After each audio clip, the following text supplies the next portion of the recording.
2 दिवसापूर्वी अंजली दमानियाताईंनी बीड जिल्ह्यामध्ये येऊन 2 समाजामध्ये तेढ निर्माण हो असं वक्तव्य केलं असून वंजारा आणि मराठा समाजामध्ये इथं वादंग लावायचं काम चालू आहे आणि इथं वंजारी समाजाचे कर्मचाऱ्यावर भरपूर बोलण्यात आलेलं आहे त्यांच्याकडून।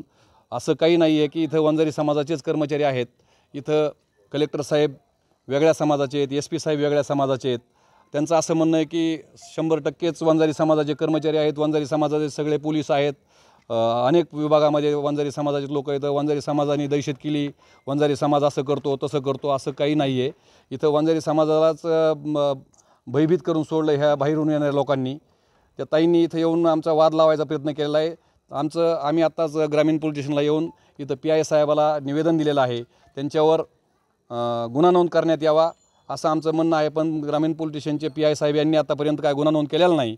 आमची हात जोडून प्रशासनाला आणि डिपार्टमेंटला विनंती आहे की त्यांनी आम्हाला न्याय द्यावा आणि संबंधित ताईवर कठोर कायद्यानुसार गुन्हा नोंद करण्यात यावा। गुन्हा नोंद नाही झाल्यास करण्यात येणार। आम्ही इथंच ठिय्या आंदोलन करणार आहेत।